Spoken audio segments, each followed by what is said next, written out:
오늘 말씀은 시편 2편입니다. 시편 2편 1절부터 12절까지 우리 다 함께 읽겠습니다. 시편 2편 1절부터 12절까지 우리 다 함께 한 목소리로 읽겠습니다. 어찌하여 이방 나라들이 분노하며 민족들이 헛된 일을 꾸미는가? 세상의 군왕들이 나서며 관원들이 서로 꾀하여 여호와와 그의 기름 부음 받은 자를 대적하며 우리가 그들의 맨 것을 끊고 그의 결박을 벗어버리자 하는도다. 하늘에 계신 이가 웃으시며 주께서 그들을 비웃으시리로다. 그때의 분을 바라며 진노하사 그들을 놀라게 하여 이르시기를 내가 나의 왕을 내 거룩한 산 시온에 세웠다 하시리로다. 내가 여호와의 명령을 전하노라. 여호와께서 내게 이르시되 너는 내 아들이라. 오늘 내가 너를 낳았도다. 내게 구하라. 내가 이방 나라를 내 유업으로 주리니 내 소유가 땅 끝까지 이르리로다. 내가 철장으로 그들을 깨뜨리며 질그릇같이 부수리라 하시도다. 그런즉 군왕들아 너희는 지혜를 얻으며 세상의 재판관들아 너희는 교훈을 받을지어다. 여호와를 경외함으로 섬기고 떨며 즐거워할지어다. 그의 아들에게 입맞추라. 그렇지 아니하면 진노하심으로 너희가 길에서 망하리니 그의 진노가 급하심이라. 여호와께 피하는 모든 사람은 다 복이 있도다. 아멘.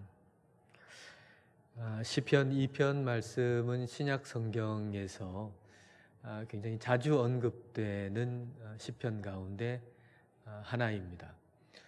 사도행전 4장 25절에 보면은 이 시편 2편 말씀에 대해서 다윗의 입으로 성령으로 하신 말씀, 다윗의 입을 통해서 성령으로 하신 말씀이다. 그렇게 기록되어 있거든요. 그러니까 이 시편이 다윗의 시편이라고 하는 걸 알 수 있습니다. 그러니까 성령님께서 이 다윗의 입을 통해서 예수님에 대해서 말씀하신 것, 이게 시편 2편인데요.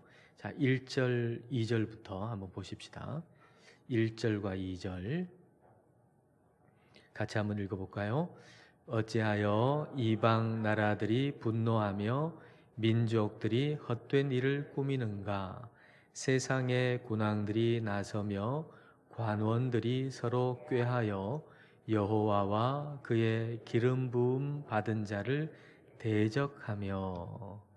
이방 나라들 민족들이라고 하는 것은 우리 하나님의 통치를 거부하는 그런 세력을 의미하는 거죠. 그들이 지금 헛된 일을 꾸민다 그랬어요. 그 헛된 일이 무엇인가 하면은 여호와와 그의 기름 부음 받은 자를 대적하는 것입니다. 기름 부음 받은 자를 히브리어로 하면 메시아죠. 메시아. 그리고 그 메시아를 헬라어로 번역한 것이 그리스도라는 말이죠. 그러니까 예수님, 또 기름 부음 받은 자, 메시아, 그리스도 같은 의미의 말이다. 이렇게 볼 수가 있을 겁니다.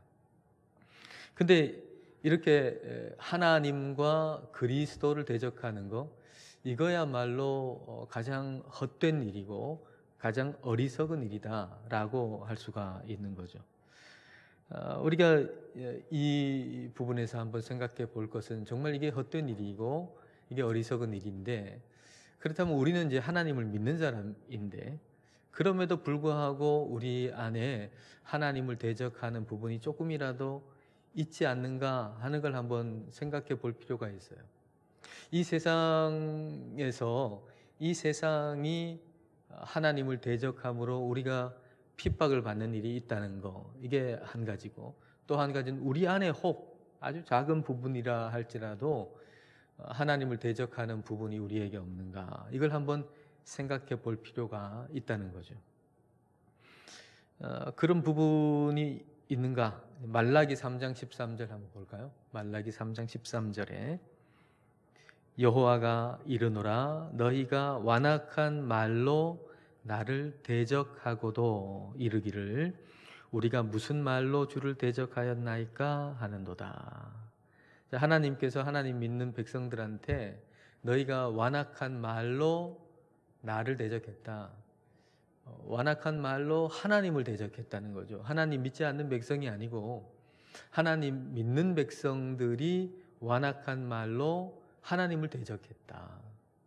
그걸 들은 이스라엘 백성들이 우리가 무슨 말로 하나님을 대적을 했습니까? 그렇게 하니까 하나님의 대답이 이어져요. 말라기서 3장 14절 15절입니다.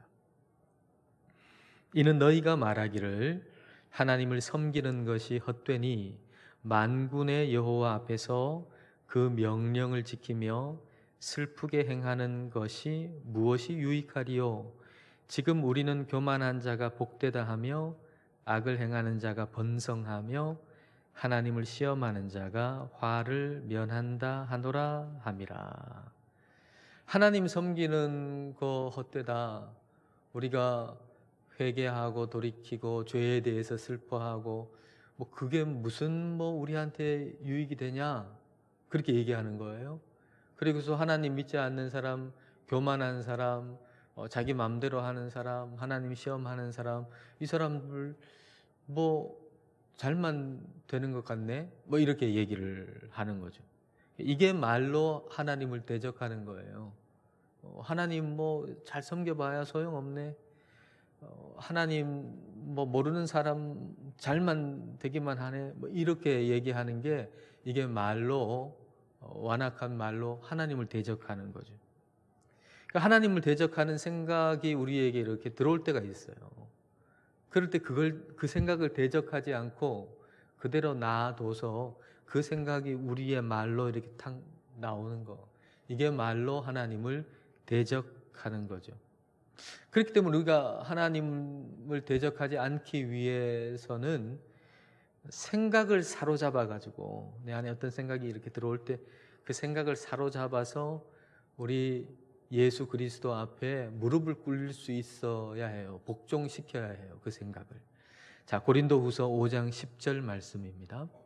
하나님 아는 것을 대적하여 높아진 것을 다 무너뜨리고 모든 생각을 사로잡아 그리스도에게 복종하게 하니. 모든 생각을 사로잡아 가지고 그리스도에게 복종하게 한다 그랬습니다. 그리스도에게 복종하게 한다. 성경 말씀으로부터 온 생각은 우리가 받아들이고 그렇지 않은 생각들이 이렇게 올 때 그걸 사로잡아서 그리스도께 복종하도록 하는 그런 작업이 우리에게 필요한 거죠.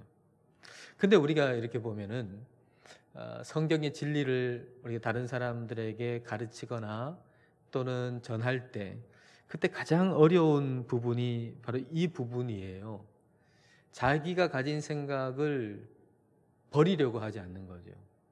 진리의 말씀이 들어가려면 내가 가지고 있는 생각을 버려야 하는데 내가 가지고 있는 생각을 버리지 않는다는 거예요. 그 이유는 내가 가지고 있는 생각을 내 것이라고 철저하게 믿고 있기 때문이죠. 내가 가지고 있는 생각을 철저하게 내 것이라고 믿고 있기 때문이에요. 우리가 한 가지 알아야 할 것이 있는데 우리가 가진 생각이 내 게 아니에요. 내가 가지고 있는 생각이 내 게 아니에요. 사람이 가지고 있는 생각이 있잖아요. 그 사람이 가지고 있는 생각이 그 사람에게서 나온 게 아니에요. 그러니까 원래 자기 게 아닌 거죠. 이런 예를 한번 들어볼까요? 어떤 사람에게 이제 예수님을 여러분이 전한다고 한번 해보세요. 여러분이 어떤 사람에게 예수님의 복음을 전해요. 구원받는 길은 예수 그리스도밖에 없다라고 전해요. 그러면 그 사람이 뭐라고 그러죠? 기독교는 너무 독단적이라 그러죠. 너무 독단적이다. 어떻게 예수 그리스도 밖에 안 되냐? 왜 꼭 예수님만 믿어야 되냐? 이것도 괜찮고 저것도 괜찮고 다 어떤 것이든지 다 그 안에 진리가 들어있는데 이 길도 괜찮고 저 길도 괜찮은 거지 어떻게 예수님만 진리이고 예수님만 구원 얻는 유일한 길이 될 수 있냐 이렇게 얘기한단 말이에요. 자, 그러면 어때요, 여러분? 정말 예수 그리스도밖에 없다, 구원의 길은 예수 그리스도밖에 없다라고 하는 게 독단적인 건가요? 그럼 그 사람은 독단적인 게 아니에요? 그 사람도 독단적이죠. 왜냐하면 예수 그리스도 외에는 구원받을 길이 없다라고 했을 때 그건 틀렸어. 구원받는 길은 이것도 되고 저것도 돼 라고 하는 거니까 너는 틀렸어. 내 말이 맞아. 내가 생각한 게 맞아 라고 하니까 그 사람도 독단적인 거예요. 그러니까 사실 이 싸움은 누가 독단적인가 더 포용적인가 이게 아니에요. 진리를 전하는 나도 독단적인 것이 될 수 있고 그걸 거부하는 저 사람도 독단적인 거예요. 문제는 뭐 어느 쪽이 독단적이냐가 아니에요. 둘 다 독단적이에요. 진리의 특성이 그런 거예요. 둘 다 독단적이에요. 그럼 문제는 어디 있냐? 그 생각이 어디서 왔냐는 거죠. 그 생각이 어디서 왔냐? 그 상대방의 생각이 어떻게 진리가 유일하게 하나밖에 없냐? 어떻게 예수 그리스도만 구원의 길이냐? 이것도 괜찮고 저것도 괜찮고 다 통하는 거지 라고 생각하는 그 생각이 어디서 나왔냐는 거죠. 태어날 때부터 그 생각을 가지고 태어났습니까? 그 사람이? 아니잖아요. 태어날 때부터 그 생각을 가지고 나온 게 아니에요. 자기 게 아니에요. 그냥 자라면서 누군가에게 뭐 들었겠죠. 뭐 누군가로부터 뭘 배웠겠죠. 그래서 네가 생각하는 그 진리는 근거가 뭐냐라고 물어보면 근거 없어요. 근거가 없어요. 근데 예수님만이 구원의 길이다라고 하는 이것에 대해서 근거가 뭐냐라고 할 때 우리는 근거를 확실하게 낼 수 있죠. 뭐죠? 성경 말씀에 근거가 있잖아요. 그러니까 자기가 가지고 있는 생각, 사람들이 가지고 있는 생각은 다 자기 게 아니에요. 어디서부터 왔어요. 근데 철석같이 그걸 자기 것이라고 믿고 있거든요. 그러니까 진리가 다가와도 이게 내 것이라고 생각하고는 그냥 붙들고 있는 거예요. 그래서 진리를 얻을 수가 없는 거죠. 근데 근거를 찾아보면 근거가 없어요. 그러나 예수 그리스도의 복음에 대한 근거는 명확해요. 성경에 있는 거죠. 그래서 예수님을 믿는 게 합리적이에요. 아무리 생각을 해봐도 예수님을 믿는 것이 이게 합리적인 거라고요. 합리적인 선택인 거예요. 그래서 우리에게 어떤 생각이 떠오를 때는 이게 어디서 왔는가부터 물어야 합니다. 어디서 왔는가? 이 생각이 어디서 왔는가? 우리는 내 머리에서 이게 떠오르면 다 내 것이라고 생각해가지고 그걸 붙잡는 경향이 있어요. 그렇지 않습니다. 이 생각이 어디서 왔는가를 우리는 물어봐야 합니다. 그래야 우리는 하나님을 대적하지 않게 돼요. 그러니까 우리가 하나님을 대적하지 않으려면 깊이 생각하는 습관을 들여야 합니다. 깊이 생각하는 습관. 내 생각에 떠오른 것까지도 깊이 생각하는 습관을 들여야만 우리가 하나님을 대적하지 않을 수가 있어요. 결국은 생각하는 것을 게을리하기 때문에 하나님을 대적하는 거거든요. 우리 마음속에 이제 불신이 생긴다거나 하나님을 대적하는 마음이 생긴다거나 이게 생각하는 걸 게을리할 때 생기는 거예요. 말하자면 세상 사람들이 왜 이 진리를 받아들이지 못하는가? 생각의 게으름 때문이죠. 생각의 게으름. 오늘 보면 3절을 한번 볼까요? 3절. 우리가 그들의 맨 것을 끊고 그들의 하나님과 그의 기름 부음 받은 자의 맨 것을 끊고 그의 하나님의 결박을 벗어버리자 하는도다. 그러니까 이 세상의 이방 나라들이 민족들이 하나님을 대적하는 자들이 생각하는 거예요. 하나님의 은혜인데, 하나님이 베푸시는 은혜인데, 하나님이 베푸시는 그 은혜를 우리를 꽉 얽어매는 것으로, 우리를 그냥 막 속박하는 것으로, 그런 것으로 생각하는 거죠. 이게 생각의 게으름이죠. 게으름. 하나님 없이 사는 걸 자유라고 생각하는 거예요. 우리가 깊이 생각해 보면 우리가 어디서 왔는가?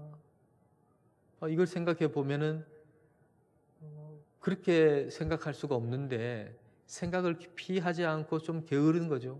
그러다 보니까 하나님의 은혜를 하나님의 은혜로 보는 게 아니에요. 하나님 없이 사는 걸 자유라고 생각하는 거죠.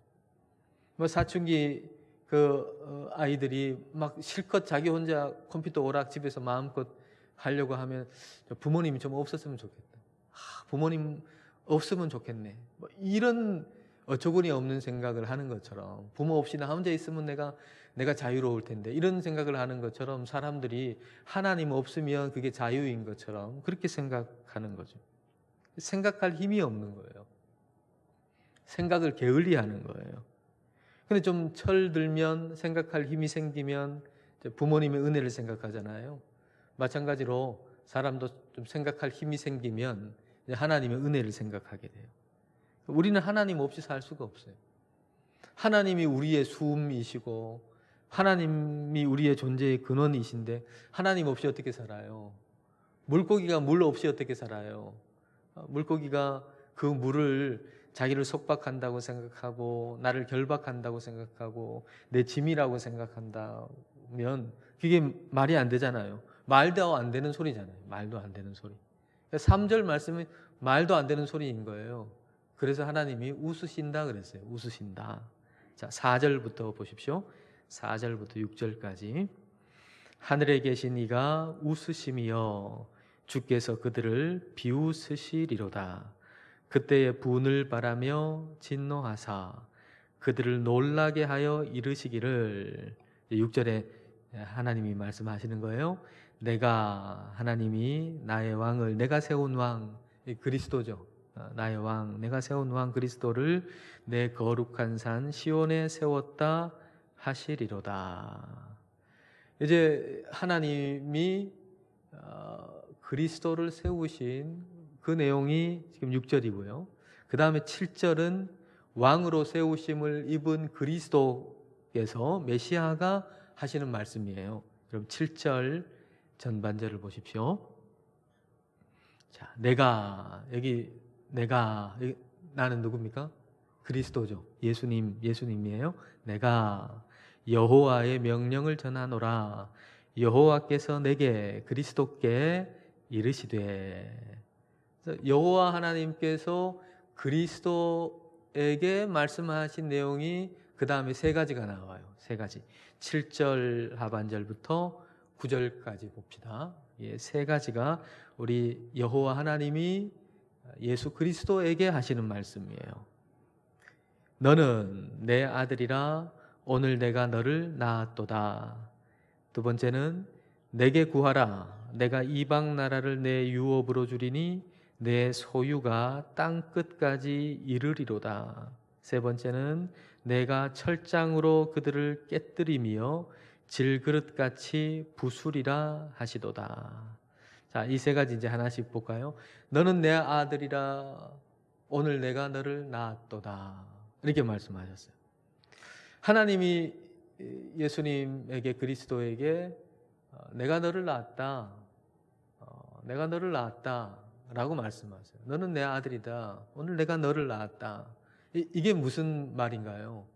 본질상 하나님과 예수 그리스도가 같은 분이라는 얘기예요. 같은 분이다.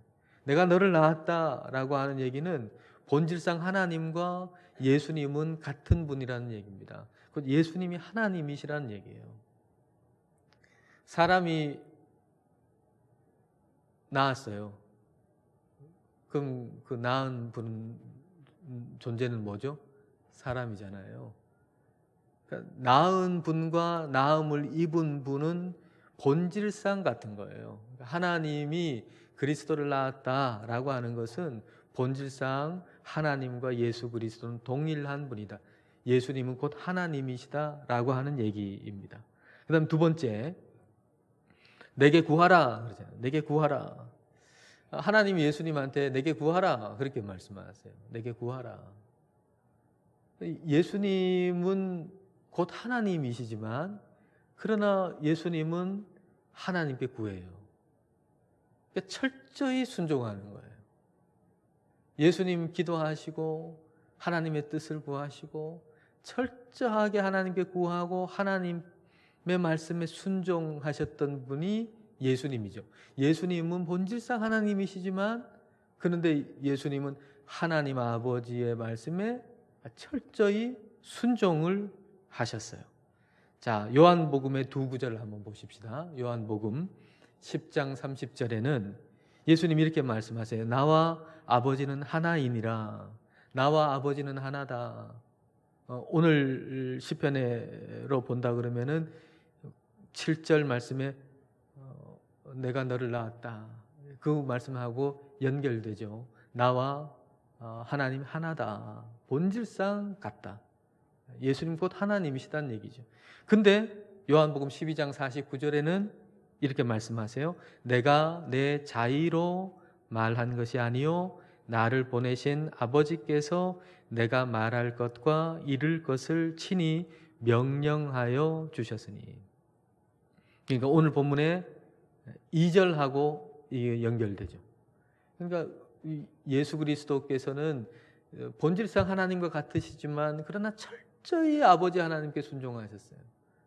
그렇게 순종하심으로 이 세상을 다스리시는 권세를 가지시는 거예요. 세 번째가 9절에 보면은 내가 철장으로 그들을 깨뜨리며 질그릇같이 부수리라 하시도다. 철장으로 쇠막대로 질그릇을 쇠막대로 깨뜨리면 다 산산조각 나잖아요. 그런 것처럼 우리 예수 그리스도께서 이 세상을 향해서 가지시는 그 권세, 그 힘, 이건 무한한 힘이라는 것이고 그 강력한 권세로 이 세상을 다스리신다는 얘기죠. 그러니까 하나님께서 그리스도에게 하신 말씀 요 세 가지를 종합해 보면 하나님과 예수 그리스도는 본질상 같은 분이다. 예수 그리스도는 곧 하나님이시다. 그러나 예수 그리스도는 그 아버지 하나님께 철저하게 순종하셨고 그 철저하게 순종하심으로 이 온 세상을 다스리는 왕이시다. 그런 얘기죠. 그 다스리시는 그 모습이 요한계시록 11장 15절에 잘 표현되어 있어요.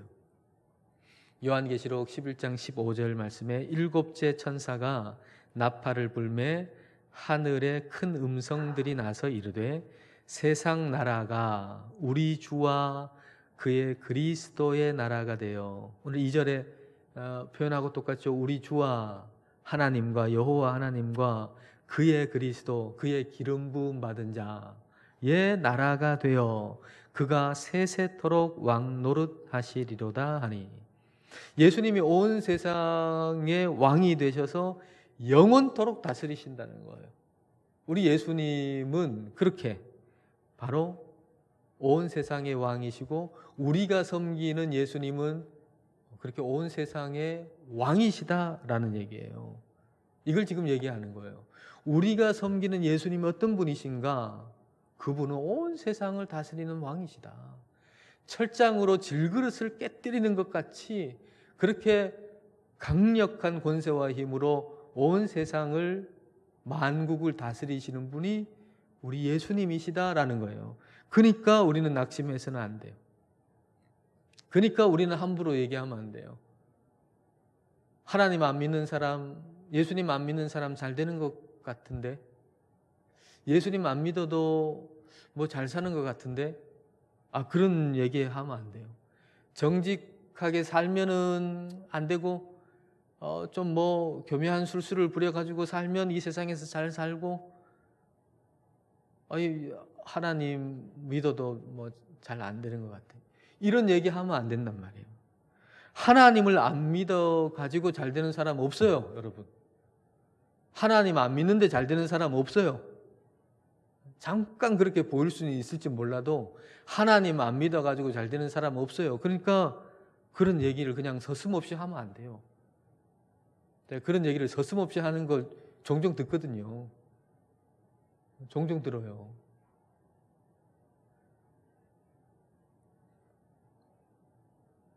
하나님 안 믿어도 잘 되는 것 같네. 다 들리는데 말이에요. 얘기를 막 해요. 아, 정직하게 살면 잘 못 살지.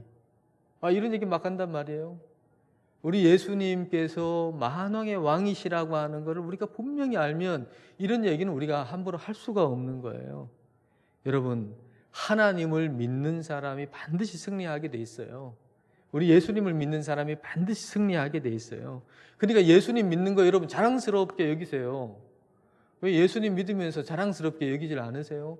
왜 안 믿으면 뭐 잘 된다 그러고 뭐 하나님의 말씀대로 안 하면 뭐 잘 되는 것처럼 얘기하고 하나님 말씀대로 살고 이러면 뭐 형편은 없는 것 같고 왜 그러세요? 아니에요. 우리가 예수님을 믿는 거 우리 자랑스러워해야 돼. 하나님을 경외하고 사는 게 가장 그게 지혜로운 거예요. 우리가 예수님을 예배하고 또 예수님 경외하면서 살아가는 거 이게 가장 지혜로운 거예요. 10절과 11절 여러분 보십시오. 그런즉 군왕들아 너희는 지혜를 얻으며 세상의 재판관들아 너희는 교훈을 받을지어다. 여호와를 경외함으로 섬기고 떨며 즐거워할지어다. 지혜 얻어라 교훈 받아라. 그럼 지혜를 얻고 교훈을 받으면 어떤 일이 일어나나요? 여호와를 경외하며 섬기게 되는 거죠. 여호와를 경외함으로 섬긴다라고 하는 것은 이게 즐거운 일인데 얼마나 즐거운 일인가 하면은 떨릴 정도로 즐거운 일이에요. 즐거우면서 떨리고 떨리면서 즐거운 거죠. 이게 즐거움이 아주 정말 크면은 떨리기도 하잖아요. 즐거움이 얼마나 크면은 떨리겠어요. 떨릴 만큼 즐거운 거예요. 우리 하나님을 경외한다라고 하는 것은 이건 떨릴 만큼 즐거운 거죠. 말하자면 이게 세상이 줄 수 없는 즐거움, 최고의 즐거움. 근데 이 즐거움이 어떻게 생기나요? 성령 충만할 때 생기는 거예요. 성령님이 우리 안에 계실 때 이런 즐거움이 생기는 거예요. 자, 이사야서 11장 2절부터 3절입니다. 그의 위에, 예수님 위에예요. 예수님 위에 여호와의 영, 성령이죠. 예수님 위에 성령님께서 곧 성령님을 이사야서 11장 2절 3절은 여러 가지로 표현해요. 여러 가지 단어로서 여호와의 영, 성령이 어떤 분인가? 곧 지혜와 총명의 영이요. 성령을 지혜와 총명의 영이라고 표현하기도 하고 모략과 재능의 영이요. 지식과 여호와를 경외하는 영이 강림하시리니.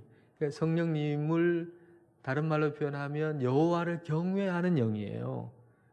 여호와를 경외하는 영이 예수님 위에 강림하셨는데 그래서 3절에 그가 여호와를 경외함으로 즐거움을 삼을 것이며 예수님 위에 성령님이 임하셨어요. 근데 그 성령님을 다른 말로 표현하면 여호와를 경외하는 영이거든요. 성령을 받았다라고 하는 것은 여호와를 경외하는 영을 받았다는 것이고 그 여호와를 경외하는 영을 받을 때 여호와를 경외함으로 즐거움을 삼는 거예요. 여호와를 경외하는 게 그렇게 즐거울 수가 없는 거죠. 떨릴 만큼 즐거운 거죠. 예수님은 하나님과 본질상 같은 분이신데 그런데 성령이 충만하셔서 여호와의 영이 그에게 임하셔가지고 여호와를 경외하는 영이 임하셔서 여호와를 경외하고 하나님께 순종하는 것으로 기쁨을 삼으셨다는 거예요. 우리 하나님 아버지께 순종하는 것으로 기쁨을 삼으셨다는 거예요. 기쁨을 삼으셨다. 우리도 마찬가지예요. 우리에게 성령이 임하시면 여호와를 경외하는 영이 우리에게 임하시면 우리의 즐거움이 뭔가 우리 주님께 순종하는 것이 그게 우리의 즐거움이 되는 거죠. 그러니까 그의 영이 없으면 성령이 없으면 우리는 내 마음대로 뭘 하는 것이 그게 즐거워요. 세상에 쾌락을 즐기는 거, 그게 우리한테는 즐거움이 돼요. 근데 하나님의 영이 우리에게 임하면, 여호와를 경외하는 영이 우리에게 임하면 하나님의 말씀을 순종하는 것이 우리에게 즐거움이 되는 거예요. 하나님의 말씀을 따라서 하는 게 그게 우리의 즐거움이 되는 거예요. 하나님은 우리를 속박하려고 하시는 게 목적이 아니에요. 우리에게 가장 큰 즐거움을 주려고 하는 게 하나님의 목적인데, 우리에게 가장 큰 즐거움이 뭔가? 사람에게, 하나님이 만드신 피조물인 사람에게 가장 큰 즐거움이 뭔가? 그거는 하나님께 순종하는, 그분의 영을 받아서 하나님께 순종하여 사는 거, 그게 사람에게 있어서 가장 큰 즐거움이 되는 거예요. 우리 하나님 그걸 우리에게 주시기를 원하시는 거죠. 자, 12절 말씀 보십시오.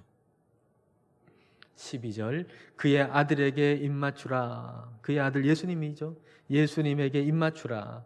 그렇지 아니하면 진노하심으로 너희가 길에서 망하리니 그의 진노가 급하심이라. 여호와께 피하는 모든 사람은 다 복이 있도다. 이게 입맞춤은 받아들이고 수용하는 것의 의미도 있겠지만은 이게 순종의 의미가 있어요. 순종의 의미. 그러니까 그의 아들에게 예수님께 입맞추라는 얘기는 예수님께 순종하라 이런 얘기입니다. 예수님께 순종하라. 그게 우리에게 복인 거예요. 예수님께 순종하는 거, 그게 주님께 피하는 것이고, 그게 우리에게 복인 것이죠. 왜냐하면, 왜 예수님께 순종하는 게 복이죠? 오늘 말씀의 핵심이 뭐죠? 왜 예수님께 순종하는 게 복이에요? 예수님이 어떤 분이시기 때문에? 예수님이 철장으로, 쇠막대기로 질그릇을 깨뜨리는 것과 같은 권세와 힘으로 온 만국을 다스리시는 왕이시기 때문에. 여러분, 이 모습을 잘 보여주는 게 뭡니까? 다니엘서 2장에 여러분 보면은 느부갓네살 왕이 꿈을 꾸잖아요. 큰 신상이 있는데 그 신상이 어떻게 되죠? 돌 하나가 와가지고 그 신상을 다 무너뜨리잖아요. 그리고 그 돌이 어떻게 되죠? 태산, 큰 산이 돼가지고 전부를 다 채워버리잖아요. 이 모습하고 같은 거예요. 이게 하나님 나라, 하나님이 왕이 되시고 예수님이 왕이 되셔서 세우시는 나라를 의미하는 거거든요. 마치 그처럼 그 돌이 와가지고 큰 신상을 무너뜨리는 것처럼, 그리고 그 돌이 태산이 되는 것처럼 우리 예수님이 철장으로, 쇠막대기로 그 질그릇 같은 걸 다 부수시는 그런 권세, 그런 힘으로 만국을 다스리시는 분이라는 거예요. 시편 2편은 이걸 가르쳐 주는 거예요. 예수님이 누구신가? 예수님은 온 만국을 다스리시는 왕이시다. 강력한 권세를 가지시는 왕이시다. 이걸 얘기하시는 거예요. 그렇기 때문에 우리가 세상 힘이 하나님을 자꾸 대적할 때 우리는 시편 2편을 기억해야 돼요. 그래서 신약 성경에서 이 시편 2편이 자주 반복되는 이유는 고난 당할 때마다, 어려움 당할 때마다 믿음의 사람들이 이 시편 2편을 기억한 거예요. 그리고 이 시편 2편을 기억하면서 기도를 하는 거죠. 막 박해가 이루어져요. 세상 사람들이 하나님을 대적하고 그리스도를 대적하면서 예수님 믿는 사람들을 막 박해하는 거예요. 그럴 때 우리의 눈에는 뭐가 보이나요? 하나님이 힘이 없는 것처럼 보이잖아요. 꼭 예수 그리스도가 아무 힘이 없는 것처럼 보이잖아요. 그럴 때 시편 2편을 붙드는 거예요. 시편 2편의 말씀을 붙들고서 예수님이 누구신가 하는 걸 다시 한번 붙들면서 담대하게 살아가는 거죠. 사도행전 4장에서 사도들이 박해를 받거든요. 그때 박해를 받을 때 왜 우리가 박해를 받지 하고 우왕좌왕하지 않았어요. 아, 그래, 예상했지. 시편 2편에 그렇게 기록되어 있잖아. 시편 2편에 세상 나라들이, 이방 나라들이, 민족들이 여호와와 그의 기름 부으심 받은 자를 대적한다고 시편 2편에 기록되어 있잖아. 그래, 시편 2편에 기록된 것처럼 이 세상 사람들이 예수 그리스도를 대적하는구나 하고, 아, 이거 뭐 예상 못했던 것처럼 우왕좌왕하는 게 아니고, 아, 말씀에 그렇게 있잖아 하고 그 박해에 대해서 시편 2편 말씀을 읽고 붙들어요. 예수님 누구신가? 예수님 철장으로 질그릇을 깨뜨리는 것 같은 그런 분이다. 그리고 세상 나라들이 대적할 때 우리 하나님이 웃으신다 그러잖아요. 비웃으신다 그러잖아요. 그 모습을 생각하는 거예요. 우리 주님 붙드는 거예요. 그렇게 시편 2편을 붙들고 기도할 때 사도행전 4장에 이 사도들이 어떻게 기도했는가? 담대하게 하나님 말씀 전할 수 있게 해 주십시오. 그렇게 기도했어요. 그리고 표적과 기사가 예수 그리스도의 이름으로 이루어지게 해 주십시오. 그렇게 기도했단 말이에요. 담대하게 기도한 거죠. 시편 2편에 말씀이 있으니까 그것 붙들고 기도하는 거예요. 우리가 다음 주 수요일까지 여러분 이 시편 2편의 말씀을 여러분 붙들고 그렇게 기도하시면 좋겠어요. 우리의 삶 가운데 어려움이 있을 때, 고난이 있을 때, 그럴 때 시편 2편의 말씀을 붙들고 예수님이 누구신가? 그 예수님은 온 세상을 다스리시는 왕이시다 라고 하는 걸 붙들고 담대하게 그렇게 승리하실 수 있기를 축복합니다.